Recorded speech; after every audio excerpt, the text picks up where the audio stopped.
И хотя состояние это, в общем-то, нельзя назвать неординарным, но тем не менее, это я несколько бегла по поводу того, о чем говорили в прошлый раз. Мы останавливались на нарративистской концепции истории, ну, в частности, я отсылалась конкретно к Анкер Смиту, хотя он, понятно, не единственный, много кто в этой традиции работает, и мы говорили о том, что одной из центральных проблем в этой версии истории является вопрос соотношения между реальностью и нарративом. С точки зрения нарративистской концепции одним из самых принципиальных моментов является то, что нельзя поставить знак равенства между реальностью, исторической реальностью и тем, что описывает историк.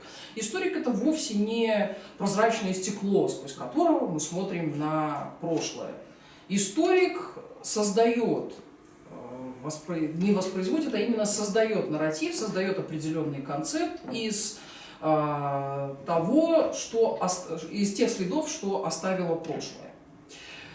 Мы довольно подробно разбирали эти вещи, и на сегодняшний день мы немножко поговорим уже о другом подходе, хотя, в общем-то, вокруг одной и той же темы будем вертеться, темы памяти, прошлого, традиций, но поговорим уже немножко со стороны другого подхода, где лучше разработаны эти понятия, о школе аналов и о одном из последних представителей этого течения, о Пьере Нора. Очень интересный, на мой взгляд, мыслитель.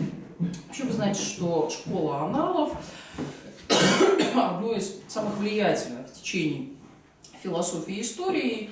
В общем-то, несколько этапов развития этой самой школы аналов можно выделить. Если начиналось все с Люсьена Фебра, Марка Блока, то второе поколение школы аналов – это самый, наверное, влиятельный на сегодняшний день такой общепризнанный, что ли, историк. Это Фернан Брадель, и вот с его подачи, в общем-то, совершенно новые как источники для репрезентации исторической реальности были введены, так и изменился сам подход историков. То есть не сколько создание каких-то глобальных политических нарративов, то есть отход от такой чисто этатистской концепции государства к рассмотрению то, что Брадель называет разными этажами действительности, от элементарных каких-то бытовых вещей, ну, допустим, в своем первом томе рассматривает, чем питались люди самых разных континентов, что мы вкладываем в понятие хлеб, когда говорим хлеб в определенную эпоху и так далее. И до того, что он называет верхними этажами капитализма. И он там тоже довольно интересную такую мысль проводит, ну это так чисто как бы замечание по ходу, о том, что неверно утверждать, что капитализм и рынок это, в общем-то, одно и то же, то, что друг друга поддерживает и воспроизводит. Это одна из причин, почему Брадель не особенно был раскручен в советское время, хотя по остальным вещам, в общем-то, таких особых противоречий там и не было. То есть, как бы можно вполне было, по крайней мере, первый том использовать. Так вот, мысль о том, что как бы концентрация капитала, в общем-то, исключает на самом деле рынок. Капитализм антирыночен по своей природе. И вот как складывается капитализм, большие рынки, как происходит разделение труда, это то, чего Брадель касается в своем третьем томе, но как бы останавливается, то есть то, что нам бы хотелось, чтобы историк рассказал, как от древнейших времен до наших дней, на дальнейшую, всю последующую перспективу, за счет чего развивается история, какие законы в ней есть, этого он не сделал принципиально. Но его работы послужили как бы толчком, основой к целому направлению, которое не является чисто историческим, а скорее смежным между историей, социологией, международными отношениями. Это мир системный анализ. То есть как бы напрямую к школе анализа не относится, но как бы идейные истоки именно в Браделе. Мы, скорее всего, в следующий раз будем говорить, но я уже, наверное, здесь и упоминала. Это Валерстайн, это Франк, Это Самир Амин, это Джованни Ориги. Это основные такие самые известные представители школы аналов, которые, мир системного анализа, которые так или иначе определенные идеи того, что мир представляет собой некую систему, в которой одна часть может влиять на другую, и обратное тоже верно. Вот это, в общем-то, из школы аналов и идет. И обращение не только к высокому, потому что у нас где-то принято называть там, движущим силам истории, да, но и к каким-то мелочам, к тому мусору истории, которые, в общем-то, не особенно принято было замечать. И следующий такой логичный ход в развитии школы аналов – это то, что представлено третьим поколением, в частности, Легофом, очень известным, собственно, раскрученный такой автор, тьма переводов на русский язык. Он довольно охотно сотрудничал и, в смысле, приезжал, там, читал лекции и в Россию, наш, не то чтобы аналог, но в сходной манере с этим поколением школы аналов работал и Гуревич. И это обращение к тому, что можно назвать синтезом природного и исторического в нас, то есть откуда наши жесты, как формируется наша телесность, как мы формируем пространство вокруг нас, и как исторически меняется это пространство, равно как меняется наша телесность, наши привычки и так далее. И вот, собственно, последнее поколение школы аналов, это Пьер Нора, ряд его коллег, это то, что принято называть история после истории. То есть вопрос о том, что может быть после той работы, которую проделали постструктуралисты и постмодернисты, которые действительно поставили под сомнение практически все то, что было наработано историком. То есть весь этот объективизм, всю эту незамутненную позицию ненаходимости историка и так далее. То есть что осталось в истории, с чем она может работать и что же такое такие вещи, как память, история, традиция и так далее. Главным концептом в философии истории Пьера Нора является понятие места памяти. Я это уже несколько раз тоже озвучивала, но это такое очень непростое понятие, и тут тоже надо понимать, что Пьер Нора, как и большинство французов, достаточно метафоричное. То есть здесь вы, как у немцев или там даже у англичан, такого четкого, продуманного определения не найдете. То есть здесь очень много таких лирических отсылок, там, образов всевозможных, но все-таки мы попытаемся разобраться. Он говорит о том, что, точнее, воспроизводит довольно такую популярную мысль о том, что к истории мы обращаемся тогда, когда заканчивается память, коллективная память. Помните, в самом начале я говорила, что рождение истории, где-то в нашем понимании, это романтизм. Это осознание разрыва между индивидом и обществом. Сходную идею развивает и Пьер Нора, говоря, что, собственно, потребность в истории появляется тогда, когда утрачивает свое значение коллективная память. Но в XIX и в XX веке этот процесс был достаточно еще подтормаживающим за счет того, что часть обществ только выходили на арену истории, часть обществ пребывали в состоянии деколонизации, и, соответственно, очень многие вещи, связанные с коллективной традицией, с коллективной памятью, еще были совершенно рабочими, действующими. Поэтому вот этого кризиса исторического просто и не могло случиться. А сейчас он тотально. Мир стал слишком глобальный, действуют слишком сходные технологии, то есть там для Китая, арабского мира, Южной Америки, в общем-то, характерны во многом те же самые проблемы, с которыми там Европа и Северная Америка столкнулись там лет 30-40 назад. Он говорит о том, что момент, так сказать, рождения исторического, он, правда, это чуть позже, этот момент обозначает уже как век 19 и самое-самое начало 20-го. Он говорит, что для этого времени характерен сильный капитал памяти и слабый капитал истории. То есть что за этим стоит? За сильным капиталом памяти стоит все та же коллективная традиция, все та же наша включенность, ну, точнее, наших предков, да, включенность во всевозможные общества, которые воспроизводили именно память на уровне привычного и нерефлексивного.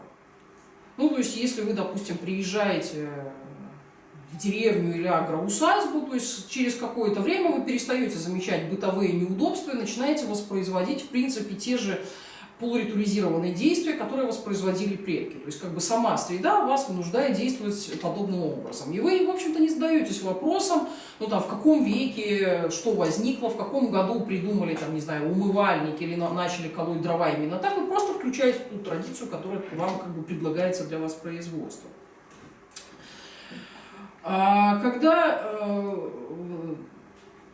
Но вот этот вот как бы дисбаланс между сильным капиталом памяти и слабым капиталом истории, он начинает как бы смещаться, этот баланс нарушается, и равновесие начинает смещаться в сторону капитала истории. Это связано вот как раз с концом общества памяти, то есть тех, кто хранил, осуществлял, гарантировал сохранение и передачу этих традиций. В данном случае речь идет не просто о каких-то там несчастных сельских бабушках или там аулах, куда нужно вернуться, чтобы прикоснуться к первобытному, да, к первоначалу исторического, точнее, той памяти. Речь идет о распаде таких сохраняющих, сберегающих традиций институтов, как государство, церковь, семья. Именно кризис вот этих институтов приводит к распаду вот этих коллективных способов воспроизводства памяти. И поскольку вот этот сильный капитал памяти, ну точнее капитал памяти и капитал истории тесно связан, что тем, как бы, они связаны обратной пропорциональностью, да, чем сильнее выражен один, тем меньше другой. Так вот, поскольку коллективное действие становится все менее значимым, естественно, уменьшается количество этих ритуализированных действий, празднеств, совместного опыта, который является хранителем памяти, и появляются как бы такие разрывы как между индивидами, так и между индивидуальной памятью и памятью коллективной. И вот здесь как раз приходит время истории, когда мы фиксируем то, что еще имеет некую значимость для нас, но очевидно, чего уже утрачено. То есть в памяти нам даже не надо задумываться, что это и почему оно нам важно. В истории мы должны совершить либо критический анализ, чтобы признать это своим, ну и, соответственно, воспроизводить, сохранять, сберегать, либо мы должны все равно иметь какую-то дистанцию для осознания того, что мне необходимо включиться в эту историческую традицию. И, соответственно, для истории таким очень важным моментом является рациональное мышление и критический анализ. Ну и, соответственно, вот эти необходимость критического отношения к историографии и всему прочему становится делом историков. Соответственно, это все профессионализируется, ну и в этом смысле он видит как бы исток и востребованность истории как профессии, ну и создание там дисциплинарной организации истории, да. То есть память – это архаика. Память характеризуется тем, что она является целостной, диктаторской и не осознающей самой себя, спонтанной, всеорганизующей, всемогущей, памятью без прошлого. Вот это тоже очень интересно, как связаны память, прошлое и история. Изначально он считает, что память, вот та самая архаичная, доисторическая память, воспроизводит не прошлое. И в этом смысле с ним, наверное, согласились бы очень многие исследователи мифологии и вообще мифического способа мышления, да, мифического мировоззрения, точнее, поскольку миф – это не воспроизведение прошлого. Миф – это всегда актуализация настоящего. Миф – это вечно живое, вечно существующее здесь и сейчас. Если вы посмотрите даже на такое как бы преломление мифической традиции, такое как фэнтези, допустим, да, ну там же как бы есть совершенно такая стандартная структура, которую Джозеф Кэмпбелл обозначил как странствие героя.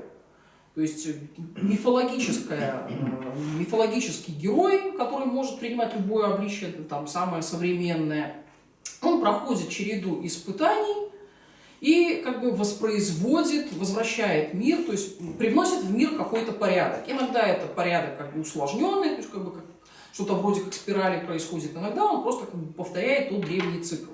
То есть как организован там пространство фэнтези, да, есть мир, который находится в состоянии упадка, нужно совершить там ряд подвигов и вернуть все в свое русло, да, то есть как бы либо завершить цикл, да, этот мир уйдет как бы от нас, но фигура героя, она точно такая же должна быть, как фигура древних всевозможных, ну там, древних героев.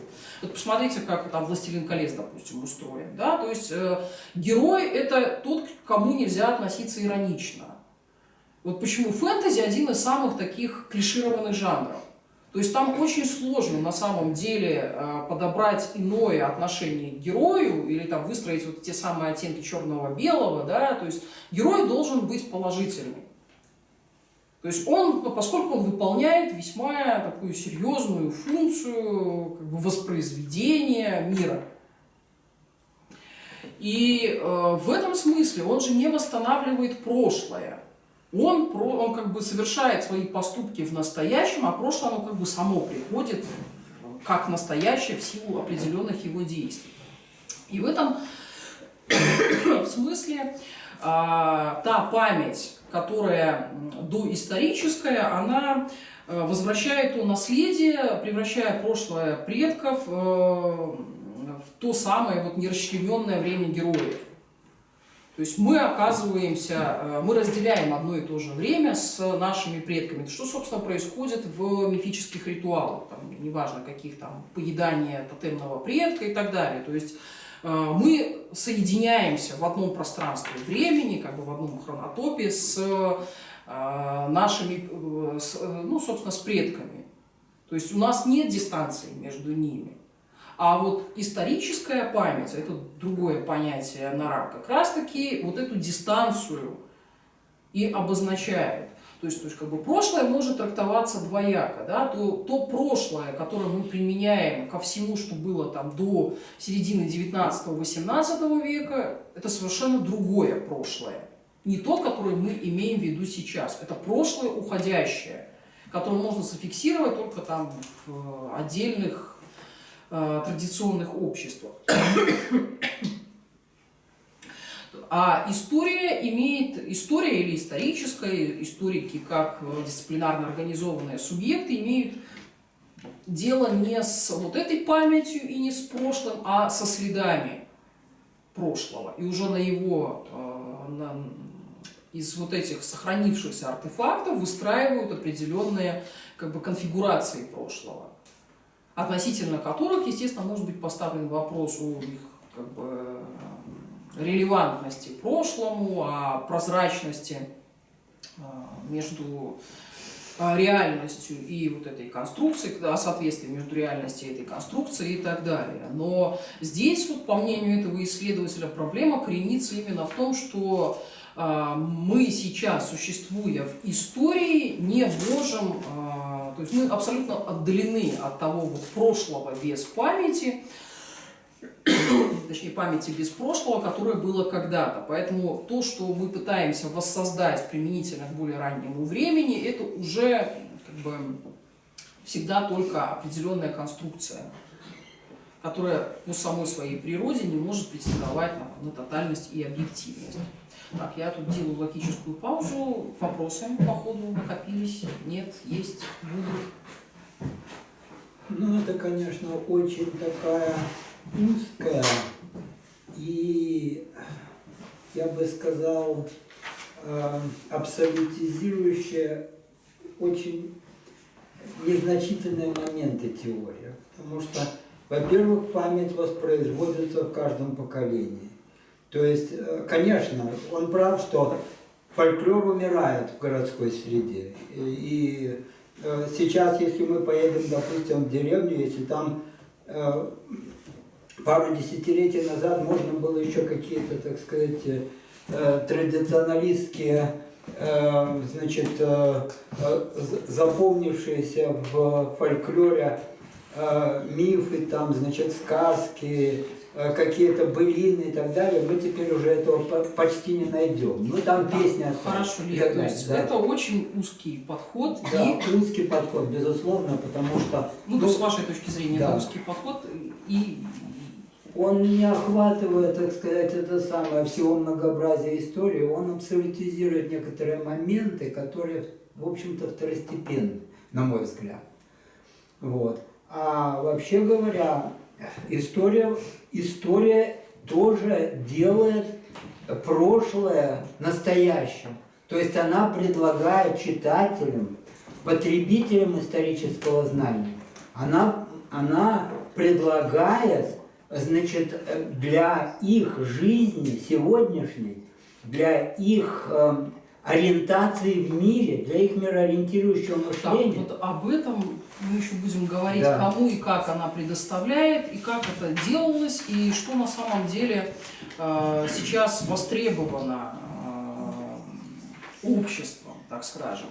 И как общество, государство, индивид относилось к истории, и какие вот за последний век история успела пережить как бы трансформации. То есть вот это первичное разделение, вы, надеюсь, уловили между памятью, между прошлым и историей, да? О том, что как бы память связана с архаикой, история связана с современностью.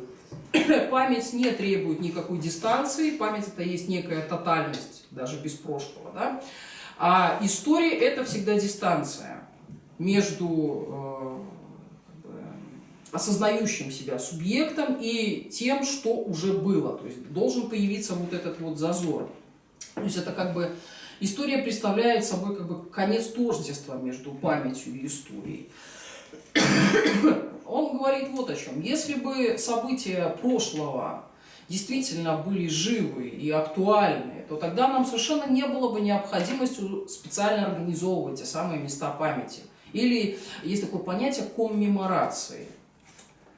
Это события и материальные свидетельства всевозможных памятных дат, событий, юбилеев и так далее, и способов их организации.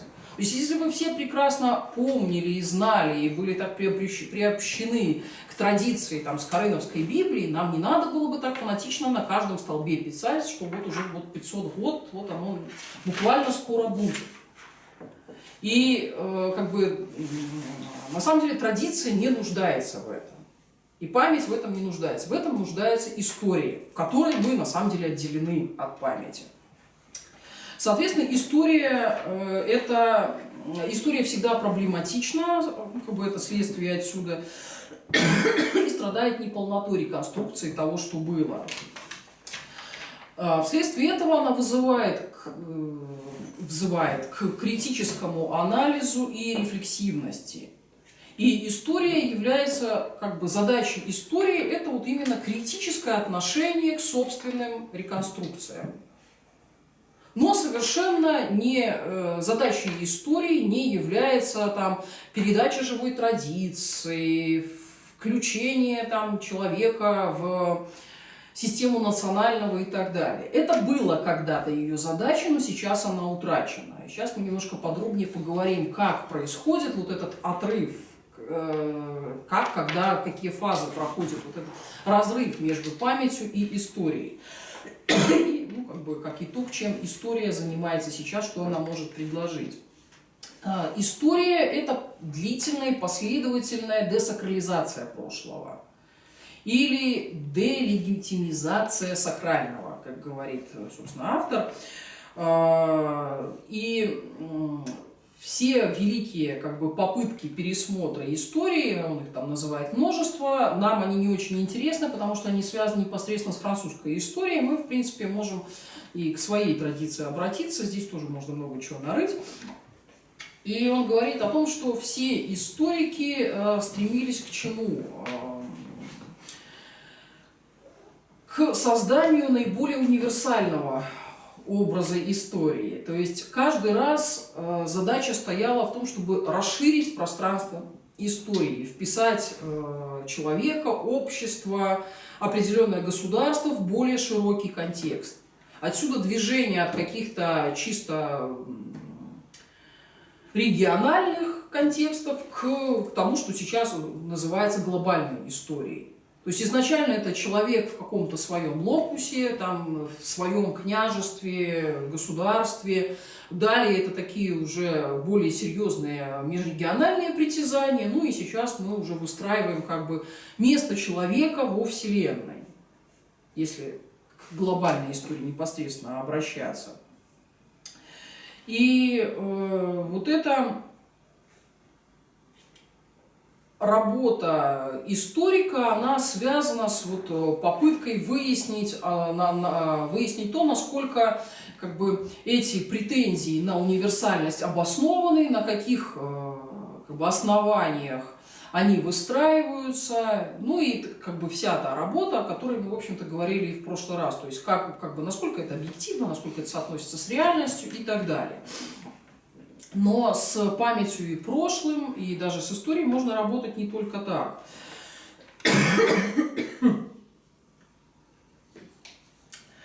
То есть, по сути дела, капитал истории как науки – это, по сути дела, работа с приумножением эрудиции и с бухгалтерией исторического. То есть, по мнению Пьера Нора, чем как бы история сейчас занимается? Это привлечением как можно большего количества источников, которые, в общем-то, ну там и архивного материала, и всевозможных этих запасов,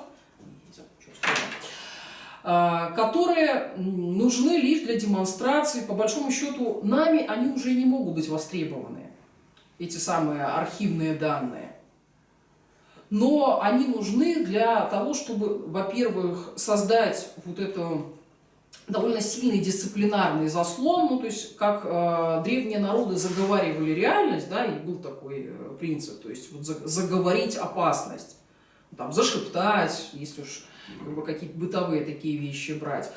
Так и сейчас мы пытаемся вот этот зазор между нами и прошлым закрыть огромным количеством архивных материалов. И второе – это выстраивание таких сугубо как бы дисциплинарных препонов, то есть выстраивание дисциплинарных субъектов, которые имеют право говорить с позиции истории.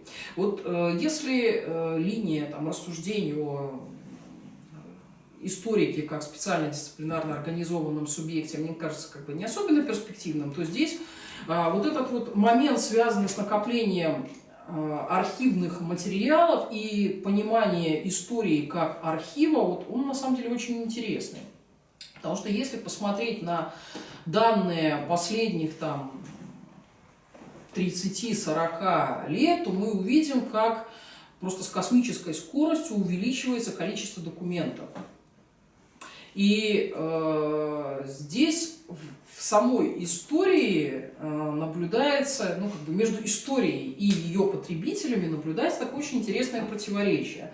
То есть, ну, как Нора, по-моему, это все-таки он говорит, что если историки-архивисты уже осознали, что главная задача их профессии – это уничтожение, как бы, последовательное уничтожение ненужного, то со стороны общества идет наоборот тотальный запрос на сохранение всего, чего можно. Он говорит о том, что там, посещение, если взять статистику посещения Национального архива Франции, то вы увидите, Национального исторического архива, то вы увидите, что большую часть составляют люди, которые туда пришли по каким-то своим личным надобностям, а не по запросу организации для написания диссертации и так далее. Что количество документов, которые сейчас сохраняют люди по своему собственному желанию, превышает даже количество архивов, которые продуцируются государственными и общественными организациями, хотя и их количество выросло многократно. И что сейчас просто какой-то тотальный запрос на на всевозможные генеалогические исследования, то есть вот запросы о своем прошлом. Чуть позже я об этом подробнее остановлюсь, но конфуз здесь в чем? Что Это и есть восстановление памяти, кстати. конфуз здесь в том, что мы при всем желании уже не в состоянии обработать эти материалы. Что мы сохраняем все, что может быть все, что теоретически когда-то кому-то может понадобиться, но мы не понимаем, что из этого может понадобиться. И каким образом работать со всеми этими базами.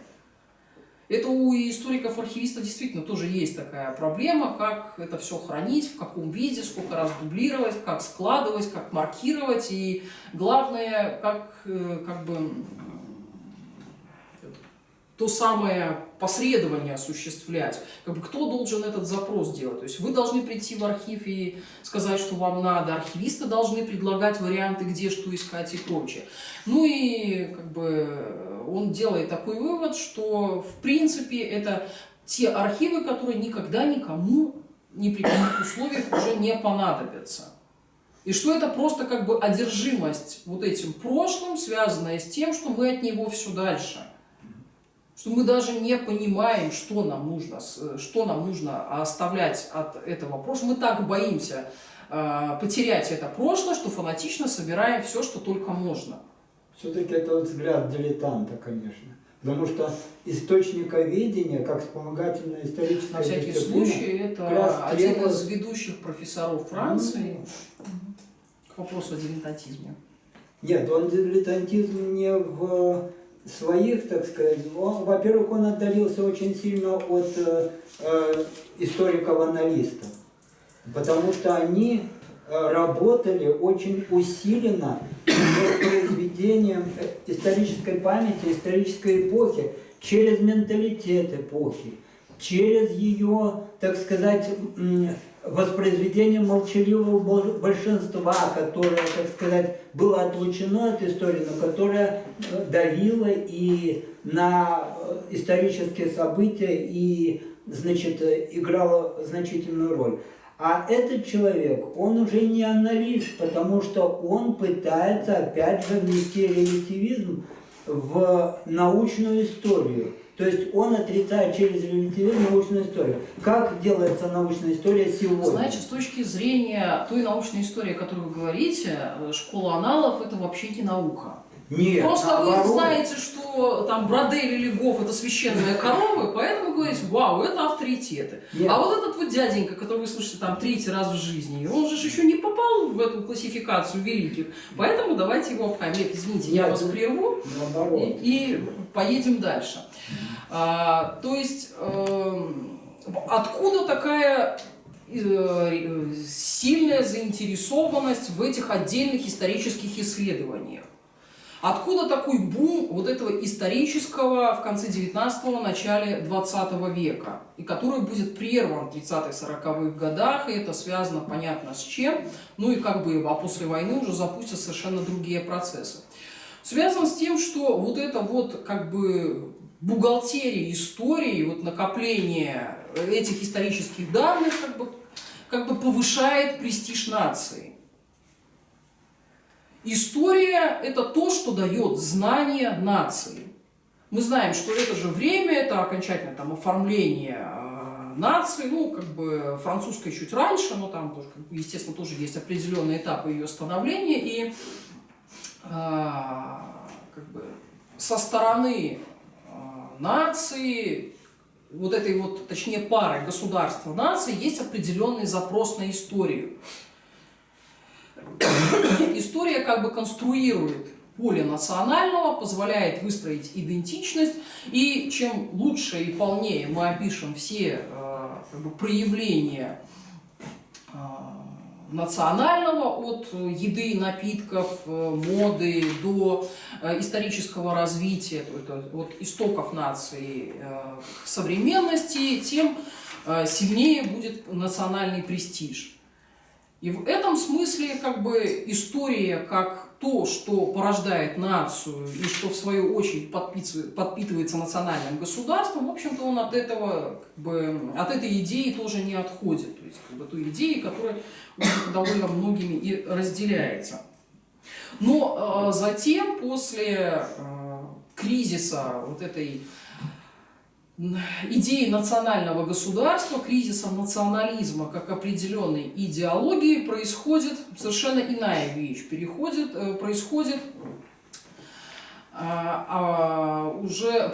распад вот этой пары государство-нация, и на смену ей приходит пара государство-общество.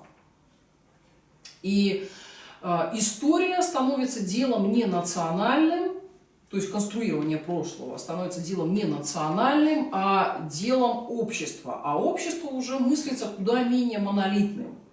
Общество – это то, что состоит из подгрупп всевозможных, либо вообще собой представляет там совокупность индивидов и так далее. И как бы история, отказавшись от вот этой поддержки, от этой опоры на национальную идентичность, как бы лишилась ее как бы субстанциальной, вот этого самого субстанциального начала. И для общества на первое место выходит вот то самое понятие место памяти. Место памяти – это то, что способно на определенный момент зафиксировать во времени и пространстве нашу тягу к прошлому. Место памяти – это то, что способно в определенные сакральные дни воспроизводить те ритуалы, которые мы считаем своими.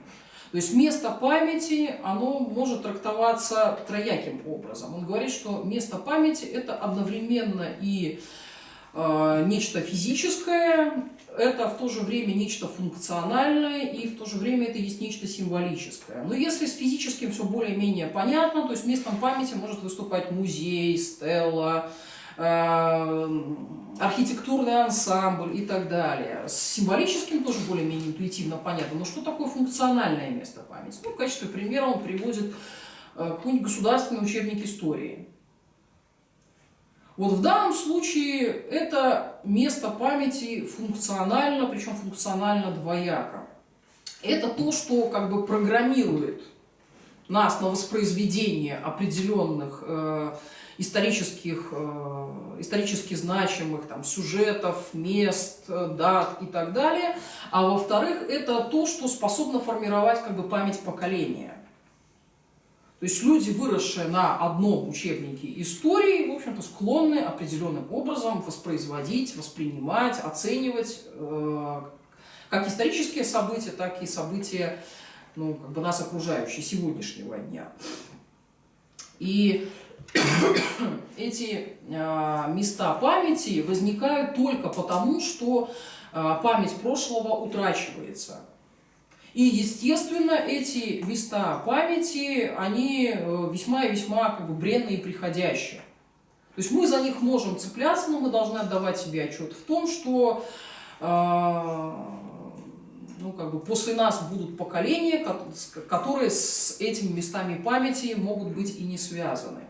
Тогда что нас вынуждает обращаться к этим местам памяти? Он говорит, что это та самая история-долг. Наследие вот этой вот взаимосвязи между историей и нацией. Когда у нас определенным образом уже так проштампованы мозги, что мы понимаем, что если ты назвался там, неважно, американцем или белорусом, ты должен воспроизводить определенные как бы, ритуалы.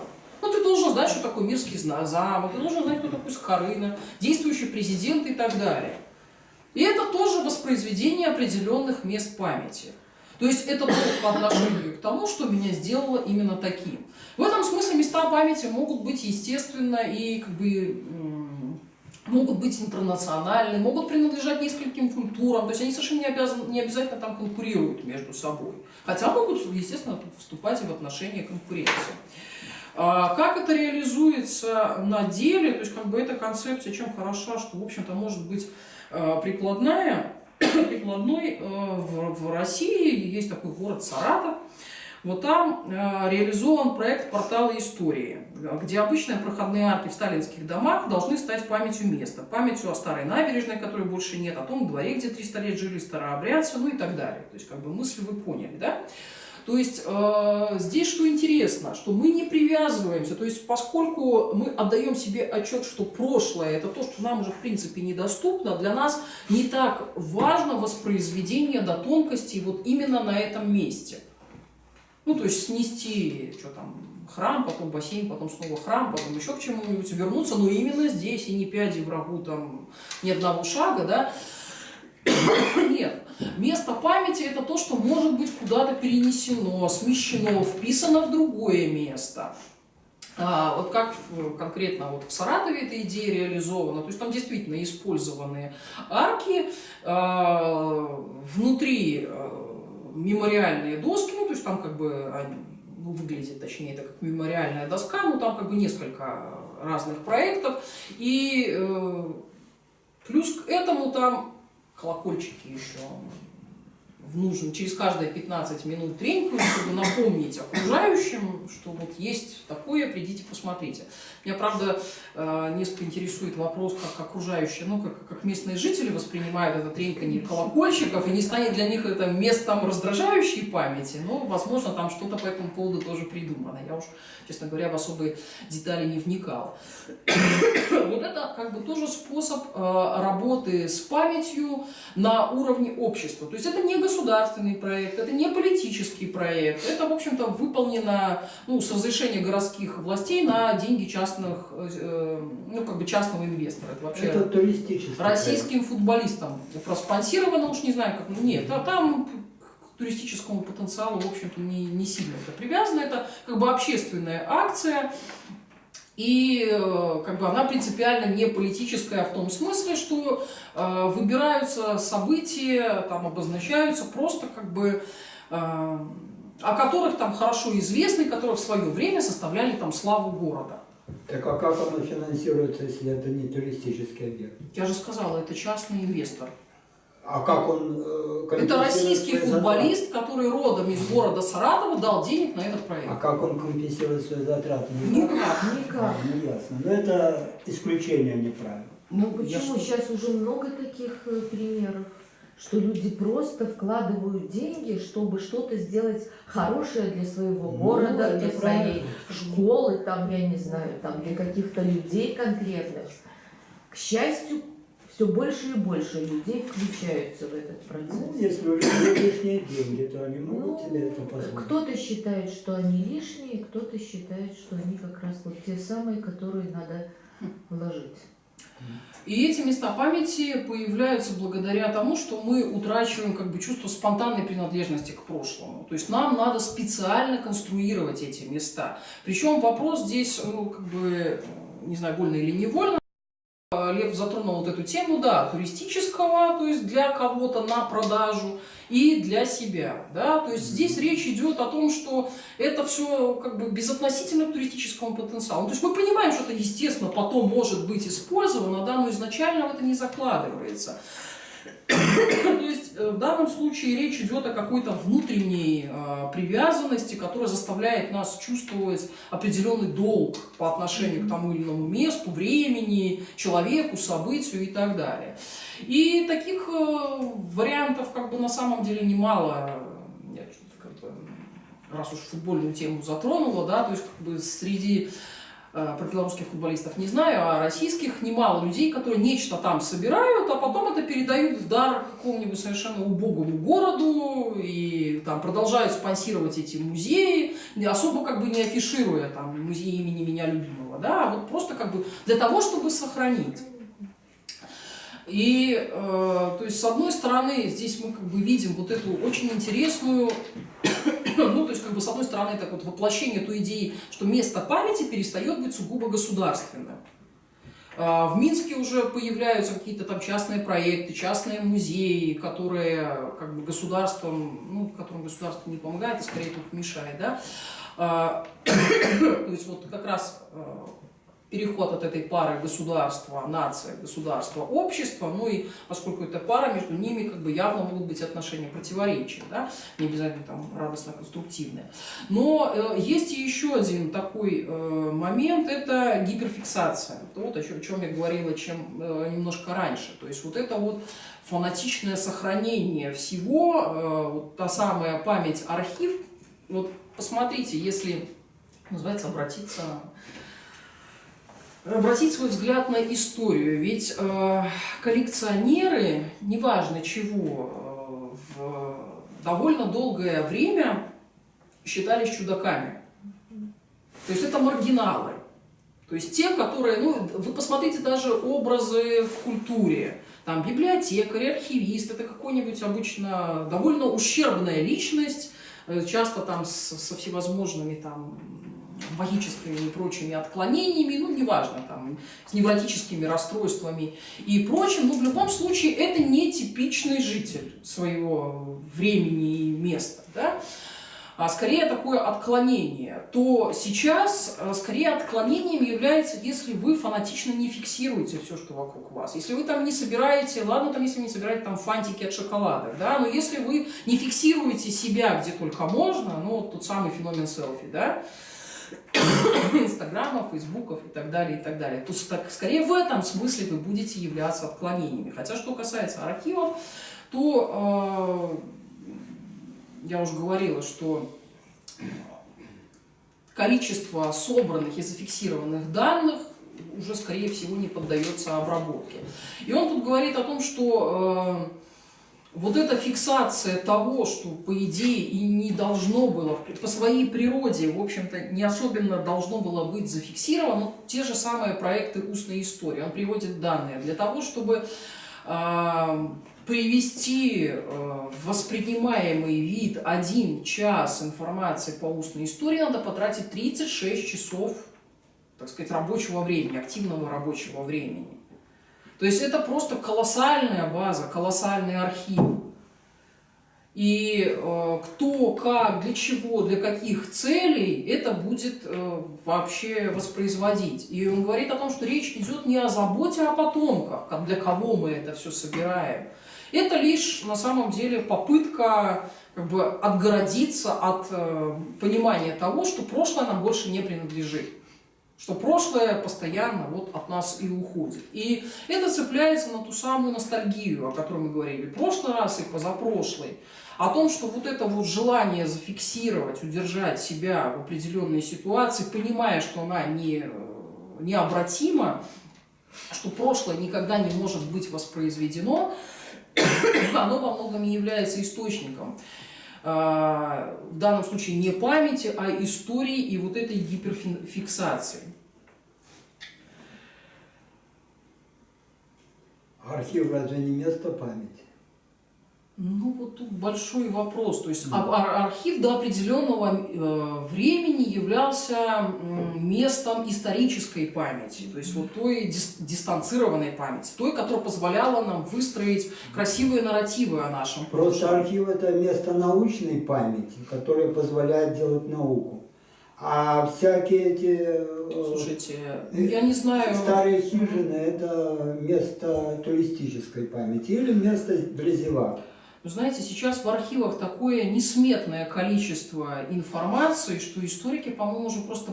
Ну, вот эта вот фиксация на документе, на архивных данных, она, по-моему, историков просто сгубила на корню сейчас. Потому что разобраться во всем этом, вы просто задумайтесь, какое количество, простите за грубость, барахла мы производим только за год. Сколько мы всевозможных бумаг сдаем, они же все подшиваются. Их переводят это на все... электронные носители. Да, без ну и что. И элементарно... Во-первых, очень многое не переводится на электронные носители. И все вот это в эти красивые архивные коробки подшивается, складывается со сроком хранения таким, что просто страшно. Лежать и умирать, да. или просто лежать, если в электронном варианте. Никто не знает, какой именно документ может подтолкнуть историка к большим открытиям и да, но пока пониманию не эпохи. было никаких прорывов, связанных с копанием в этих наших чудах. Ну, есть специалисты, которые всю жизнь копаются в этих архивах и находят и публикуют какой-то документ. Вот Пантеон, да? Пантеон. Вот он, собственно говоря, как это можно назвать? Местом тоже памяти, да, истории? А вот, скажем так, знаки в архитектуре, ну, скажем так, не просто как элемент здания, а как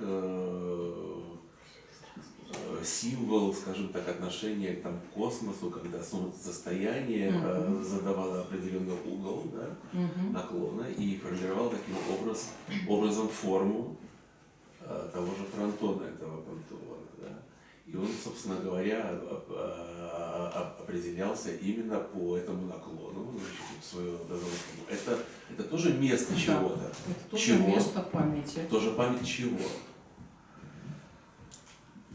Если сам пантеон это место памяти, ну, как бы история, то элемент его, который, то есть, ну, люди-то забыли это, но, Нет, в данном фронтон случае... он вообще появился, знаете, как это неспроста вообще в архитектуре, сам по себе и вот все простые граждане.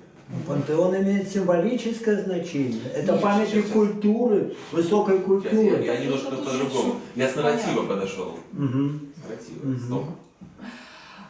Он тоже является... Так, сейчас вернусь. Мысли нащупаю. Да, вот в этих пределах.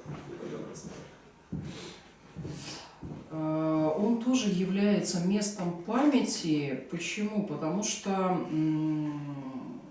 он как бы вообще вот я тут сама в архитектуре совершенно не сильна, но этот мотив снова и снова всплывает, что архитектура определенным образом как бы организовывает пространство жизни. И, соответственно, как бы с определенных как бы точек позволяет как бы выстраиваются отношения между человеком и космосом, между человеком и космосом, да, между сакральным и профанным, между индивидом и обществом и так далее и тому подобное. И в этом смысле он является как бы местом памяти, поскольку позволяет разместить в пространстве. Хорошо. Тогда как относимся к десакрализации? Как мы относимся к Десакрализация, а это то, что осуществляет как бы не память, но история. История, она вписывает, то есть она объясняет, что да, это построено тогда-то и тогда-то с использованием таких-то технологий. Это имело сакральное значение и тому, и тра-ля-ля-ля-ля-ля-ля, и дальше, далее по тексту. И как бы она выполняет сугубо критическую функцию. Она объясняет, что, для чего, зачем и когда. А память направлена на воспроизведение опыта, на включение меня в определенную традицию. То есть, когда я смотрю как историк на пантеон, да, то есть я выстраиваю для себя там, ну, вписываю его в определенную историческую традицию. То есть мне надо понимать, как бы, когда он был построен, для каких целей использовался и так далее. Если я смотрю с позиции выстраивания моего образа прошлого, моего индивидуального прошлого, здесь важно как бы несколько вещей всего. Как я его воспринимаю прямо сейчас и как он впишется в мою личную историю. И второе, это что я о нем знаю, и как я могу расширить свое понимание вот в моей личной истории. Ну, то есть я вижу просто красивые знания, или я могу написать, что я возле памятника мировой архитектуры. Ну, вот как-то так. Так, вопросы, пока у нас тут есть. Хорошо, тогда идем дальше. Но я бы только два слова сказал об источниковедении, которое буквально игнорирует этот профессор. Понимаете, значит, вообще самая элементарная, значит, наука источниковедения предполагает, значит, что историк, если он действительно хочет воспроизвести прошлое, должен, во-первых, значит, в начале своего труда проанализировать документальные источники, которые содержатся только в архивах или где-то в других хранилищах. Он должен к ним критически подойти, провести компаративный анализ, то есть сравнить их, сделать определенные выводы. Этим он показывает, что его поиск объективен, а не субъективен, как мнение этого профессора. Вот. Далее, значит, таким образом, архивы – это основа исторического поиска, объективности. Да, о рождении исторической Да. школы и фон Ранке, 19 век, говорили еще на Ну, самом первом занятии. Ранке имел свои, так сказать, скелеты в шкафу. Во-первых, он Ну, был неважно. немецким педантом, Неважно, который, это значит, как да. раз рождение источниковедения, это историография и так далее. Затем Это относительно нарративов. Нарративом в источниковедении считается, значит, какое-то литературное произведение, словесное описание, например, скажем, письма Цицерона к Луцилию, да, значит, в которых определенным образом отразились некоторые моменты истории, но в основном это художественная, так сказать, это передача каких-то личных впечатлений и так далее и тому подобное. Когда, значит, вот нарративисты, и в том числе этот профессор, распространяют понятие нарратива на научные исторические труды, которые с огромным трудом стремятся воспроизвести реальную историю, то они, конечно же, во-первых, являются дилетантами по отношению к источниковедению. Почему? Потому что, значит, нарратив – это не нарративы, это знаете, именно вот Фуко, работа. зануда, который Да. сидел в архивах больше, чем львиная доля французских историков, сейчас вращается в гробу, как динамо-машина, честно. Ну, не знаю, где он там вращается, но во всяком случае он создал археологию знания, которая требовала именно объективного подхода к истории. Археология знания. Вот, он рассматривал... Ну так он же один из самых хайвых вами проклятых постмодернистов. Нет, Фуко имел Он два... говорил о том, что, собственно, вот эти наши инвентаризации реальности мы производим каждый раз, когда сменяется это не эпистема. инвентаризация. Это сложный процесс постижения реальной истории, реального прошлого, каким оно было. Да нет, Конечно, прошлое там... есть Кто его эпистема, знает? наше В самом представление. деле это реальное прошлое. Реальное Лев прошлое, Владимирович, но значит, историки, реконструировать. профессионалы говорят о том, что никто не знает этого реального Это прошлого. не профессионалы, это говорят, так сказать, Понятно. философы. Не Потому что философы они это говорят, оторвались от я науки. сейчас к историкам Слушайте, ну вот, обращаюсь. в прошлую субботу Раханский, которому уже сложно заподозрить как бы в непрофессионализме, тоже честно говорил, что есть объективные, там, материальные ограничения истории. История не может воспроизвести запахи, к примеру, вкусы и еще что-нибудь. Ну, вот хоть умри, это невозможно. Да, это А это невозможно. с очевидностью оказывает влияние. Но историческая наука воспроизводит не всю реальность, она воспроизводит определенные фрагменты реальности, которые Ну, что тогда действительно можно говорить об соответствуют тому, объективности что было на самом деле. А куда интерпретацию мы будем делать? Интерпретации на то и направлены, чтобы воспроизвести.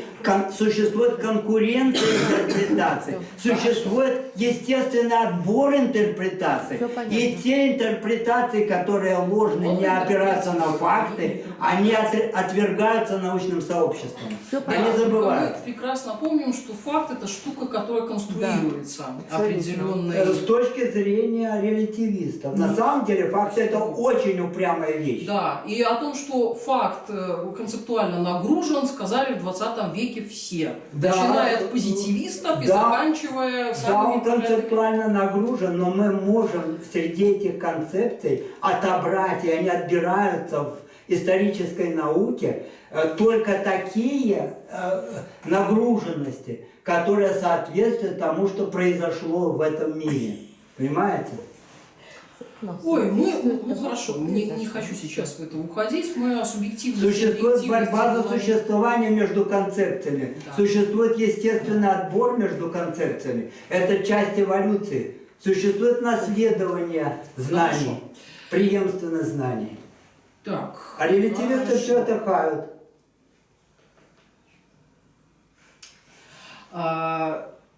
Итак, возвращаясь, да, немножко к тому, что говорили раньше, что есть память прошлого и есть память историческая.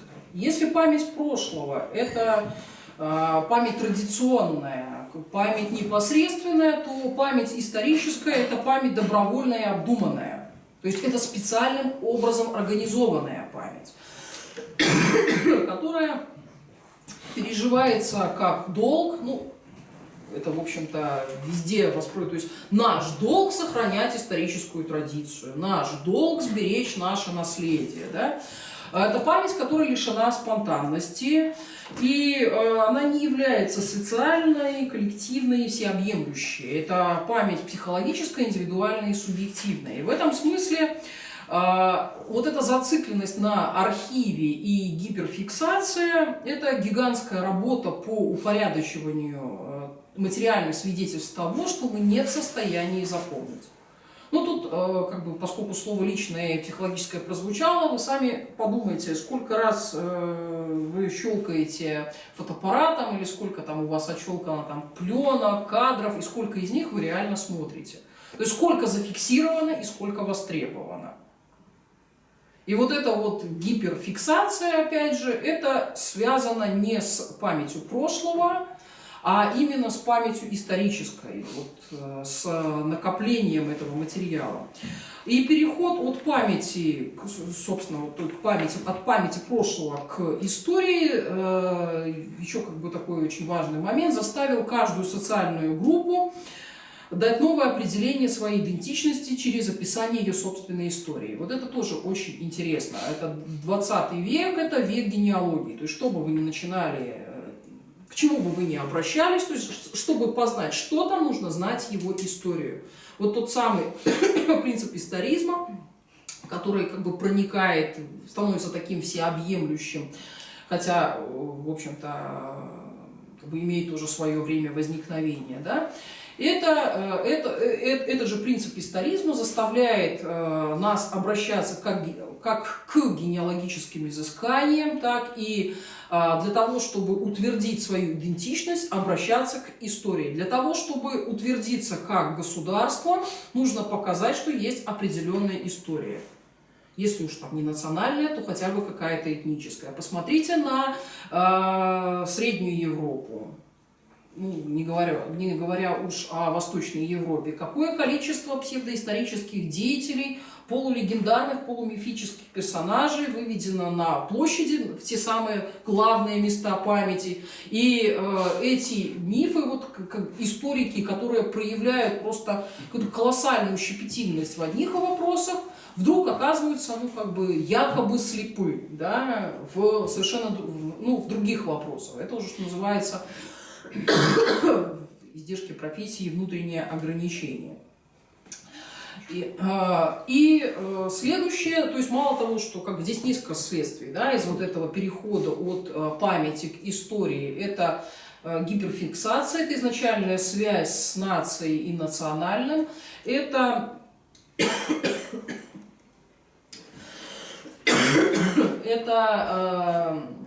формирование идентичности через историческое, через воспроизведение как бы исторического опыта и отношение к истории как к абсолютно частному делу. Это вот и проекты, подобные тому, к которому вот я вас отсылала в Саратове, это и представление о том, что отдельный человек может знать о своей истории больше, чем любой профессионал, но это принцип «копай здесь». То есть человек, живущий в этом городе, интересующийся его историей, может знать об этом периоде в этом городе гораздо больше специально организованного субъекта, то бишь историка. И это, опять же, выводит нас на идею того, что в данном случае история выступает в таком модусе долженствования. Это твой долг знать историю. Ну, то есть, вот как детям в школе на самом деле говорят, а почему я должен учить историю? Ну, то есть, когда там с математикой понятно, с химией, даже с языком, а историю зачем? Ну, а как же ты? Ну, и дальше начинается, на самом деле, совершенно такие риторическая риторика, потому что объяснить по-простому, почему ему нужно это знать, на самом деле, очень сложный момент. Мы можем только вот к долженствованию. Ты должен знать, чтобы быть культурным человеком, каждый человек должен знать свою историю для того, чтобы понять, кто он.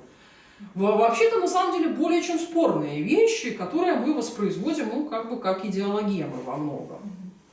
Тем более, что речь идет обычно об изучении национальной истории, да, поданной в определенном ракурсе. И, наконец, это все как бы история, понятая как память-долг. То есть вот есть память-архив, есть память-долг. И, наконец, есть еще память-дистанция. Это еще одно, как бы, один модус исторического.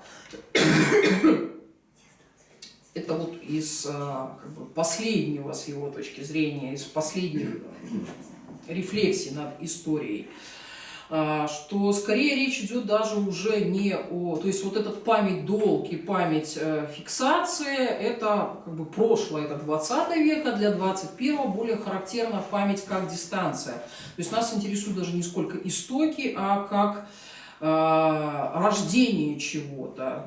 То есть прошлое как радикальная дистанция. То есть мы можем указать, что нечто возникло в такое время, но не обязательно можем показать вот все вот это историческое развитие. То есть нечто может представлять собой загадку. Хотя мы, опять же, можем зафиксировать во времени, когда это возникает. Такие кейсы, да, вот разные, да? Мгм. Микро или микро скорее, да? Да. История. Да, скорее вот об этом идет речь. И, соответственно, как бы речь не идет об как бы, тотальном отказе от попытки выстроить там, проект большой истории, нарратив. Но это вариант того, как история еще может работать, как она воспринимается и понимается. И в этом смысле очень хорошо это как бы на практике показывается, что наибольший интерес вызывают именно вот эти проекты, связанные с микроисторией, проекты, связанные с генеалогией. Вот та самая дисциплина, ну, в Америке это академическая дисциплина, общественная история, public history. В ряде европейских стран, ну, как бы там разный статус может иметь, но именно вот это направление, связанное с запросом, с вот этим частным интересом, личным интересом в историческом, связанным с вот, как бы, памятью как архивом, как раз и наибольший интерес, что ли, вызывает. Хотя тут как бы тоже такой своего рода зазор образуется. То есть вот это все фанатично архивируется как бы, государственной и общественной машиной для того, чтобы быть переданным следующим поколениям. То есть отдельный человек с трудом может разобраться в этом архиве. Но запрос и интерес к этим архивам как раз-таки со стороны скорее индивидов, отдельных людей. И получается, что вот этот весь массив знаний, переданный куда-то там, транслируемый куда-то там в бесконечность, по большому счету индивидам здесь и сейчас толком оценен, пережит, востребован быть и не может. И в этом смысле тут тоже определенные ограничения возникают.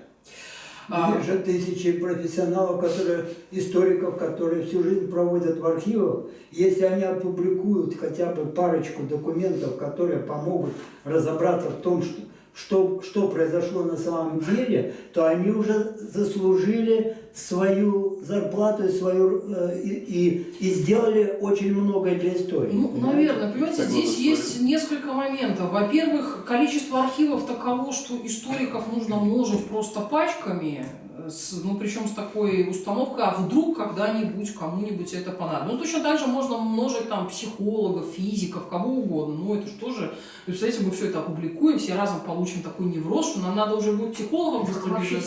Память, которая как бы куда-то она не переходит вот в этот уровень подсознания, Да. то есть забывается. То есть это отсутствие забывчивости, да, или Вот, какое-то вот. другое слово подобрать лучше. Да, вот в этом смысле история это скорее то, что имеет дело с забвением и там, механизмами забвения, да, а не с механизмами воспроизведения памяти. Преодоление забвения, нет забвения. Забвение, да, оно происходит каждый день, каждый год, каждое столетие. А история для нас, для всех, воссоздает вот эту реальность для того, чтобы мы могли лучше разбираться и в себе, и в своем обществе, в настоящем. Вот возьмите как место памяти, например, линию Сталина, да? Линия Сталина. Это типичнейший пример вот этого релятивистского места памяти. Значит, действительно, значит, это место, оно посещаемо. Значит, европейскими туристами из Евросоюза.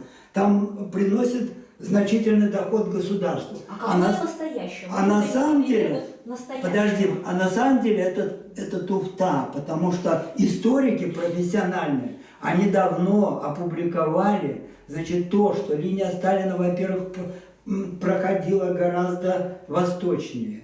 Там не было никакой линии Сталина. Во-вторых, эта линия Сталина была перед самой войной полностью демонтирована. Там колоссальный труд был. Можно привести пример какого-нибудь абсолютно правильного памятника, как вы говорите? Нет, памятников очень много. Пример. Очень много. В Беларуси ты имеешь в виду? То есть- Хотя бы. В Беларуси?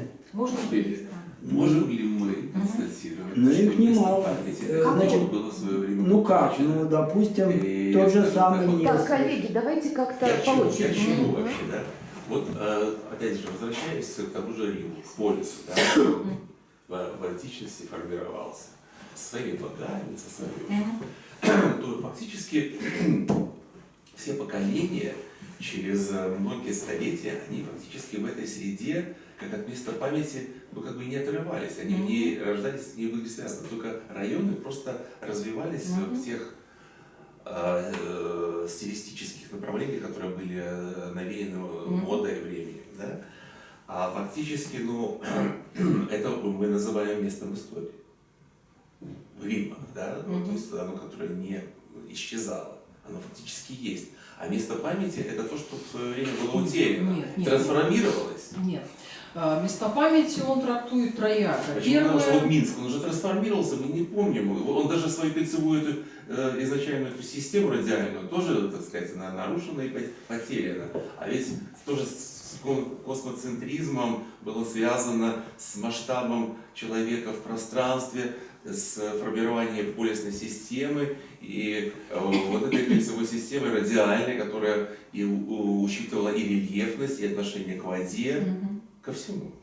Более того, Сейчас. коммунистами было Вы просто- целенаправленно уничтожены вот давайте эти серьезно. Вот место памяти трактуется Давайте, трояко. давайте, Первое – это уточните. действительно то, что всегда было местом памяти.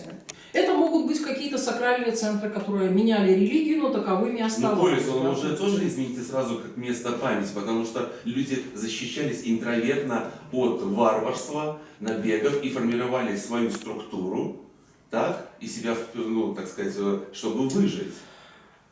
Это мы сейчас воспринимаем любой античный город, любое античное здание как место памяти. Для них это Вот. было место жизни. Они его так не воспринимали. Я говорю, применительно к этому времени и к тем жителям, они существовали в памяти, в бесконечном настоящем, грубо говоря. Это мы сейчас в истории воспринимаем это как место связи там, с прошлым, как свою предысторию, истоки и так далее. Но есть места памяти, которые действительно существовали, ну, то есть от древних времен до наших дней. То есть, ну, они были всегда, ну, египетские пирамиды. Вот там, конечно, их там тоже с нюансами, да, то То есть заносимо. оно физически должно состоять. Да, оно вот То есть. есть, Второе. а если его нет, то есть оно Второе. было, но исчезло. Было, исчезло, и его вернули, ну, То есть не утраченные вернули, то есть иконы. оно было. Нет, подождите, это вот их это трояко. Первое – это то, что было всегда и осталось. Второе – это то, что было утрачено, но то, что вернули или реконструировали. Реконструкция замка, возвращение иконы – это то же самое, это тоже возвращение места памяти. Икону, которую увезли куда-то, а потом вернули на место, даже перенесли это место поклонения. Это возвращение к месту памяти. Это такая же связь нас там, с предками. И, наконец, третье, это вот то, о чем вы говорите, это то, что было, но чего не стало. Это, да, наверное, одно из самых проблемных моментов, потому что было? Как Самое оно, главное. да, было ли, важно ли нам вообще, что было оно на самом деле, или у нас уже настолько хорошо выстроен там миф, идеология, нарратив вокруг этого, что нас на самом деле не волнует, что там было на самом деле. У нас и так эта уже система прекрасно работает. Ну вот зная, скажем, принципы формирования польской системы и вообще выбора места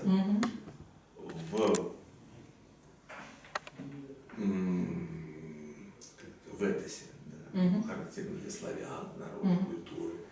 Ведь место было же выбрано не случайно по отношению к природе, к фауне, к флоре, к топу, к рельефу. Правильно? Это все было очень сакрально в свое время. И фактически формировалось культурный код населения, ну, польскость, вот, интровертность, вот, и своих традиций. То есть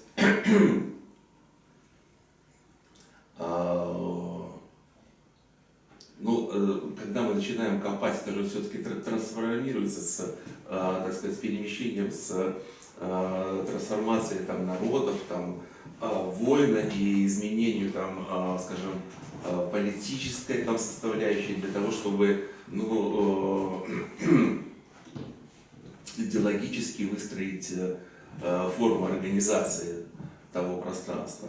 Вот как вот в этих трансформациях разобраться? И как считать, что местом памяти, а что ложным местом памяти? Или это все место памяти? Это, понимаете, место памяти это по большому счету или это то конвенция. сакральное, то, что изначально было, или то, что все наслоение? Место памяти это то, что мы решаем считать местом памяти. Или мы все-таки многоядерно сейчас должны общую картину воспринять, и это будет наша общая память?